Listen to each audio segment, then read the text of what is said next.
আগের আলোচনাতেই আমি আপনাদেরকে তুলে ধরেছি যে বাংলাদেশ নিয়ে সাংঘাতিক খেলা চলছে এবং এই খেলার কেন্দ্রবিন্দু এখন নিঃসন্দেহে শেখ হাসিনা তার দল বাংলাদেশে ঠিকমতো কার্যক্রম চালাতে পারছে না, তাদের দলের কার্যক্রম নিষিদ্ধ রাখা হয়েছে, কিন্তু তারপরেও তিনি এমন একটা হাইপ তুলতে পেরেছেন যেই হাইপে বিশ্ব মিডিয়ার নজর তার দিকে, যেই হাইপে তাকে যেখানে আগে নিঃশেষ করে দেওয়ার কথা হয়েছিল সেই নিঃশেষ নয়, বরঞ্চ তিনি এখন মহাসমারোহে ফিরে আসার একটা বাতাস মাঠে ছাড়তে চেয়েছেন। এখন আর কেউ অবিশ্বাস করে না যে শেখ হাসিনা ডিসেম্বরে ফিরবে না। অনেকেই মনে করে ফিরবে, কিভাবে ফিরবে সেটা নিয়েও ধারণা আস্তে আস্তে পরিষ্কার হচ্ছে। সেই ফেরাটা যে একটা রক্তগঙ্গার উপর দিয়ে ফেরা, সেইটা বোধহয় বাংলাদেশে হবে না। এই ফেরাটা একটা রাজনৈতিক সমঝোতা, রাজনৈতিক এটা বাস্তবতা। বাংলাদেশে আওয়ামী লীগ এবং বিএনপি দুই দল শক্তিশালী অবস্থায়, এবং এক দলকে ছাড়া আরেক দলের টিকে থাকা সম্ভব নয়। বাংলাদেশে আওয়ামী লীগ পারে নাই বিএনপিকে দাবায় রাখতে, বিএনপি মহাসমারোহে ফিরে এসছে এখন ক্ষমতা এতদিন পরে, যেটা গত 2-2.5 বছর আগেও কল্পনার বাইরে ছিল। 24শে জুলাইয়ের আগেও বা জুলাই পর্যন্ত মানুষ কল্পনা করে নাই শেখ হাসিনা বিদায় নিবে। এখানে এখন শক্তিশালী কয়েকটা ক্যারেক্টার, সেই ক্যারেক্টার হচ্ছে মার্কিন প্রেসিডেন্ট ডোনাল্ড ট্রাম্পের বিশেষ দূত সার্জিও গোর, ভারতীয় নিরাপত্তা উপদেষ্টা অজিত দোভাল এবং বাংলাদেশে প্রধানমন্ত্রী তারেক রহমান। এবার সার্জিও গোর বাংলাদেশ ট্যুর করে গেছেন। তিনি যথেষ্ট প্রকাশ্য এবং অপ্রকাশ্য বেশ কিছু মিটিং করেছেন, তার কাজ করেছেন। রয়ের প্রধান বাংলাদেশে ঘুরে গেছেন।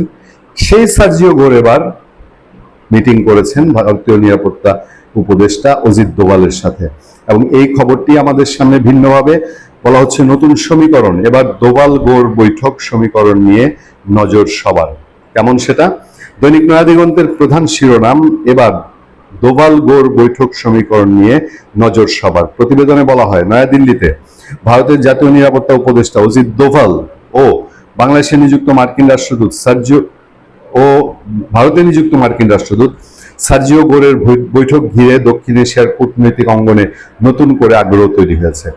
মঙ্গলবার অনুষ্ঠিত বৈঠকের পর প্রকাশ্যে আসা তথ্য অনুযায়ী আলোচনার মূল বিষয় ছিল ভারত যুক্তরাষ্ট্রের কৌশলগত সম্পর্ক এবং দুই দেশের সহযোগিতা আরও গভীর করা। তবে বৈঠকের নির্দিষ্ট এজেন্ডা বা কোনো গোপন সমঝোতার বিস্তারিত প্রকাশ করা হয়নি বলে জানিয়েছে টাইমস অফ ইন্ডিয়া।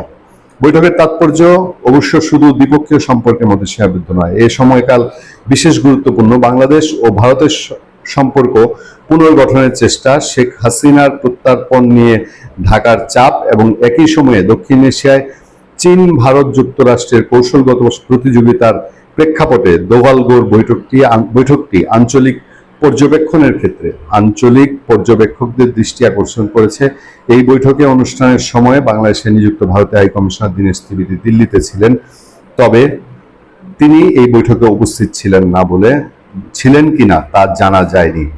এদিকে ক্ষমতাচ্যুত প্রধানমন্ত্রী শেখ হাসিনাকে প্রত্যাবর্তন বাংলাদেশের অনুরোধ প্রতিষ্ঠিত প্রক্রিয়া অনুযায়ী পর্যালোচনা করছে বলে জানিয়েছে ভারত। গতকাল দেশটির পররাষ্ট্র মন্ত্রণালয়ের মুখপাত্র রণধীর জয়সওয়াল এ কথা বলেন। এই সাথে সাথে ইনকিলাব মঞ্চের মুখপাত্র ওসমান হাদি হত্যা মামলার দুই প্রধান সন্দেহজনক বাংলাদেশে ফেরত পাঠানোর বিষয়টি আইনি বিষয় হিসাবে উল্লেখ করেছে নয়াদিল্লি।